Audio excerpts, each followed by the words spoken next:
Assalamu alaikum. Today we are going to solve second assignment of discrete maths that is MTH 202.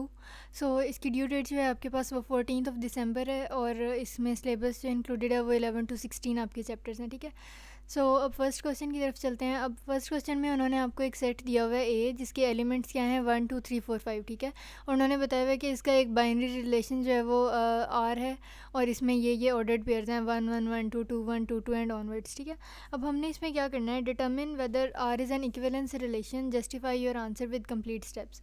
अब हमने इसमें बताना है कि आर ये जो आपको रिलेशन दिया हुआ है यहाँ पे ऑर्डर्ड पेयर्स का, ये इक्विवेलेंस रिलेशन है या नहीं, और इसमें स्टेप्स जो हैं वो सारे मेंशन करने हैं। तो सबसे पहली बात तो ये कि इक्विवेलेंस रिलेशन होता है क्या है कि अगर कोई रिलेशन आपके पास रिफ्लेक्सिव भी हो, at the same time symmetric भी हो और ट्रांजिटिव भी हो, अगर ये तीनों प्रॉपर्टीज़ वो उसमें वैलिड हों तो हम कहते हैं कि इक्विवेलेंस रिलेशन है, ठीक है। अब सबसे पहले इसकी रिफ्लेक्सिव प्रॉपर्टी जो है, रिफ्लेक्सिव नेचर, वो चेक करते हैं। अब रिफ्लेक्सिव रिलेशन ये कैसे होगा, if and only for all belongs to set A belongs to R. अब फॉर एग्जांपल यहाँ पे देखें, अगर लाइक इसका एक एलिमेंट है 1, ये बिलोंग कर रहा है ना इस सेट ए को, तो अगर इस रिलेशन ने रिफ्लेक्सिव होना है तो इसके लिए ज़रूरी है कि 1 का अपने ही साथ ऑर्डर्ड पेयर ज़रूर इस रिलेशन में मौजूद हो। मतलब सेट के जितने भी एलिमेंट्स हैं उनका ख़ुद के साथ रिलेशन जो है अगर बना हुआ हो तो हम कहते हैं कि वो रिफ्लेक्सिव रिलेशन है। तो देखें, ए में 1 था तो आपके पास रिलेशन में 1 1 है। इसी तरह ये 2 था तो आपके पास यहाँ रिलेशन में 2 2 मैंशनड है। इसी तरह 3 था तो 3 3 भी है, 4 है तो 4 4 भी है, और 5 है तो 5 5 भी है। तो इसी तरह आप देखें कि यहाँ पे, और अगर कोई भी एक ऐसा एलिमेंट होता है जिसका इस तरह से रिफ्लेक्सिव रिलेशन ना होता तो हम कहते हैं कि ये रिफ्लेक्सिव नेचर जो है वो नहीं वैलिड यहाँ पे, ठीक है। तो सारे जितने भी एलिमेंट्स आपके सेट ए में मौजूद हैं उनका खुद के साथ अगर ऑर्डर्ड पेयर बना हुआ है, जैसे 1 1 2 2 3 3 4 4 5 5, तो इट मीन्स ये रिफ्लेक्सिव रिलेशन है। तो यहाँ पे हमने कह दिया कि hence R is a reflexive relation. अब बात करते हैं सिमेट्रिक रिलेशन की। अब कोई भी रिलेशन सिमेट्रिक कब होता है, अब फॉर एग्जांपल जैसे देखें यहाँ पे ये है आपके पास रिलेशन। अब फॉर एग्जांपल अगर इस रिलेशन में 1 2 आपके पास प्रेजेंट है ना, 1 2, तो आपके पास ज़रूर ऐसा ऑर्डर्ड पेयर भी इस पूरे रिलेशन में मौजूद होना चाहिए जो 2 1 हो।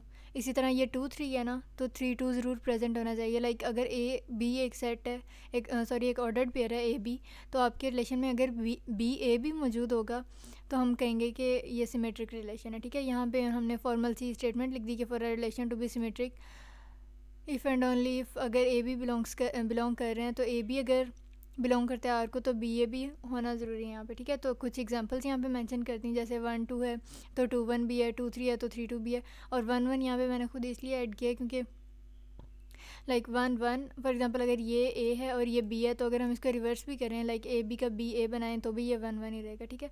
तो अब आपकी मर्ज़ी है, बेशक इसको इस फॉर्म में लिख दें डिस्क्राइब करके, ये भी ठीक है। अगर इस तरह लिखना है तो ये भी ठीक है। दोनों मेथड जो हैं वो ठीक है कि अगर 1 2 आर में मौजूद है तो 2 1 भी होना चाहिए। सो अब आपने यहाँ पे कह दिया कि आर जो है वो आपके पास सिमेट्रिक है, ठीक है। अब नेक्स्ट चलते हैं ट्रांजिटिव रिलेशन की तरफ। ट्रांजिटिव रिलेशन में क्या होता है कि अगर ए बी और बी सी मौजूद हैं रिलेशन आर में, तो ए सी भी ज़रूर होना चाहिए। कैसे, अब फॉर एग्जांपल ये है आपके पास, समझ लें ए बी, मतलब 1 और 1 ये ए बी हैं, और ये आपके पास है बी सी, मतलब 1 और 2 ये जो है ये बी और सी है। तो अब क्या करें कि अगर इसका मैं बी एलिमिनेट कर दूं और इसका बी एलिमिनेट कर दूं, लाइक ये 1 1 एलिमिनेट कर दूं, तो इसका ये ए जो कि 1 था और इसका सी जो कि 2 था, तो क्या ऑर्डर्ड पेयर बना 1 2। तो मैंने अब अपने रिलेशन में देखना है कि क्या 1 2 मौजूद है, तो हाँ जी ये रहा, ये 1 2।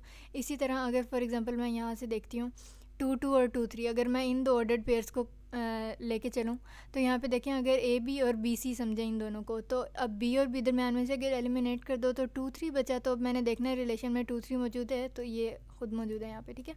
तो इस तरह का जो रिलेशन होता है वो ट्रांजिटिव होता है। इसकी यहाँ पे आपने डिस्क्राइब कर देना है और कह देना है कि the given relation is an equivalence relation. क्यों, क्योंकि ये रिफ्लेक्सिव भी है, सिमेट्रिक भी है और ट्रांजिटिव भी है, ठीक है। अब नेक्स्ट क्वेश्चन की तरफ चलते हैं। अब इसमें इन्होंने आपको एक सेट दिया हुआ है और बताया हुआ है कि रिलेशन जो है वो ए टू ए है। हमने क्या करना है कि उसका रिलेशन फाइंड करना है, देन बताना है कि और रिलेशन जो है वो इस तरह का बनाना है कि जिसमें पहला एलिमेंट जो है वो एक्स हो और दूसरा जो है वो उसमें +1 ऐड करके बनाओ, और फिर बताना है ये फंक्शन है या नहीं, फिर उसकी domain, range and then inverse. तो सबसे पहले तो यहाँ पे मैंने कार्टेशियन प्रोडक्ट ली हुई है बाइनरी रिलेशन जिसे कहते हैं एक रो से। ये क्वेश्चन में मेंशन नहीं है लेकिन ये बाकी सारे स्टेप्स करने के लिए ज़रूरी है, तो इसलिए यहाँ पे मैंने इसको मेंशन कर दिया। एक रो ए लाइक जो आपकी कार्टेशियन प्रोडक्ट होती है उसमें क्या करना है कि सेट ए जो है ना इसके सारे एलिमेंट्स को इस पूरे सेट के साथ, क्योंकि ये इट सेल्फ पे पूरा रिलेशन बना हुआ है ना, लाइक ए टू ए है, तो आपने ज़ीरो को लेना है, सबसे मल्टीप्लाई कर देना है, लाइक उसका ऑर्डर्ड पेयर बना देना है, फिर वन का सबसे इस तरह से। तो ये यहाँ पे सारा ए जो है वो बना हुआ है, ठीक है। अब ये यहाँ पे क्यों ज़रूरी था, क्योंकि ये जो रिलेशन बनाना था हमने इन कंडीशंस को सेटिस्फाई करने के लिए, ये यहाँ से ही हमने देख के बनाना था ना, तो इसलिए। अच्छा, अब रिलेशन यहाँ पे कैसे बना।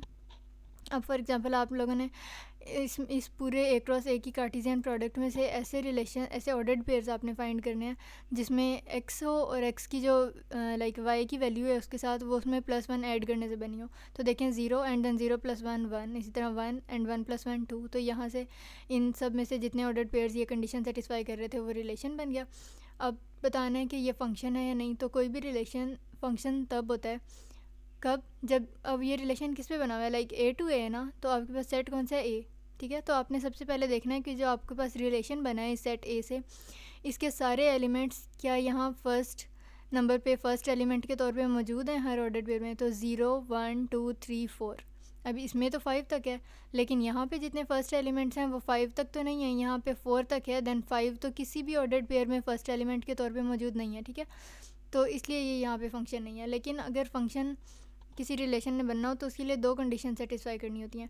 एक तो ये एज आई मैंशन कि लाइक जो आप जिस सेट की वजह से जिस सेट पे वो रिलेशन बना है उसके सारे जो फर्स्ट एलिमेंट, उसके जितने भी एलिमेंट्स हैं वो उस रिलेशन में फ़र्स्ट एलिमेंट के तौर पे लाजमी मौजूद होने चाहिए। अब यहाँ पे 0 1 2 3 4 तो था लेकिन 5 नहीं था एज अ फर्स्ट एलिमेंट, तो इसलिए रिलेशन नहीं है, ठीक है। और दूसरी फंक्शन नहीं है, सॉरी। और सेकंड इसकी क्या कंडीशन होती है कि कोई भी ऐसा पेयर ना हो जिसमें फ़र्स्ट ऑर्डर पेयर जो है वो रिपीट हुआ हो। जैसे अगर फॉर एग्जांपल यहाँ पे 0 1 था तो अगला अगर ऑर्डर पेयर होता कि 0 2, या ये 2 3 था तो अगला होता 2 4 2 5, इस तरह से, ठीक है। तो ये सेकंड कंडीशन तो सेटिस्फाई कर रहा है हमारा रिलेशन, लेकिन फर्स्ट नहीं कर रहा क्योंकि इसमें सारे के सारे एलिमेंट्स के ऑर्डर पेयर इस रिलेशन में नहीं बने हुए, इसलिए ये फंक्शन नहीं है।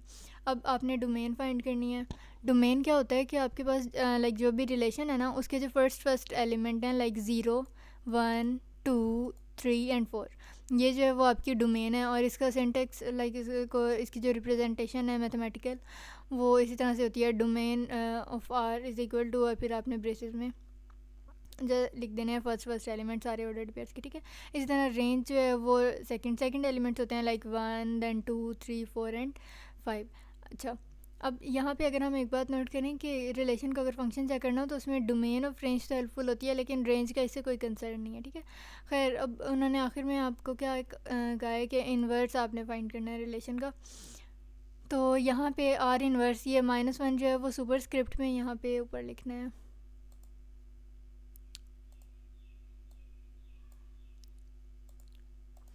अच्छा जी, अब ये सुपर स्क्रिप्ट में चला गया आर इन्वर्स। अब आर इन्वर्स क्या होता है, अब आपके पास ये जो रिलेशन दिया हुआ है ना 0 1 1 2 2 3 3 4 4 5, इसमें जितने भी आपके पास पेयर्स मौजूद हैं ऑर्डर्ड पेयर्स, उन सब का को रिवर्स कर दें, उन सब का ऑर्डर, उन सब का सीक्वेंस बदल दें। लाइक ये 0 1 है ना आपके पास, तो 1 0 कर दें, 1 2 है तो 2 1, 2 3 है तो 3 2। इसी तरह सारे ऑर्डर्ड पेयर्स का अगर हम करें तो ये जो आर है उसका इन्वर्स बन जाएगा, इन्वर्स ऑफ रिलेशन आर, और ये आपके पास आ गया, ठीक है। ये डोमेन और रेंज है, ये इन्वर्स है। सो ये असाइनमेंट थी। And if you are new to my channel then don't forget to subscribe. और इसके अलावा एक इम्पॉर्टेंट बात कि अब नाउ द क्वेश्चन अराइजेस कि इसमें आपने ऐसे चेंजेस क्या कर सकते हैं हम इसमें कि प्लेजरिज्म वगैरह का कोई इशू ना हो। तो इसमें देखें कि ये फॉर एग्जांपल अगर रिफ्लेक्सिव रिलेशन या सिमेट्रिक ट्रांजिटिव, तो मैंने जैसा कि मेंशन किया कि इसको इस फॉर्म में भी लिखा जा सकता है या इसको डिस्क्रिप्टिव फॉर्म में आपने लिखना है तो ये भी लिखना है। तो इसमें से कोई आप एक कर लें या ख़ुद से कोई वर्डिंग चेंज कर लें, इस तरह से आंसर तो डेफिनेटली वही रहेगा, लेकिन उसको अटैम्प्ट करने का तरीका जो है वो थोड़ा सा आप चेंज कर सकते हैं, ठीक है। और इसी तरह यहाँ पे अगर फंक्शन की ये दोनों स्टेटमेंट्स हैं तो इनकी वर्डिंग आप खुद से चेंज कर सकते हैं, या कुछ अगर इसमें एक्स्ट्रा डिस्क्राइब करना है तो वो कर दें, ताकि ऐसे जो है वो प्लेजरिज्म का भी इशू ना हो और आपकी असाइनमेंट जो है वो आपको सही मार्क्स भी दे दे। इसमें अगर कोई भी कन्फ्यूजन या क्यूरी रह गई हो तो you can drop a comment. Thank you.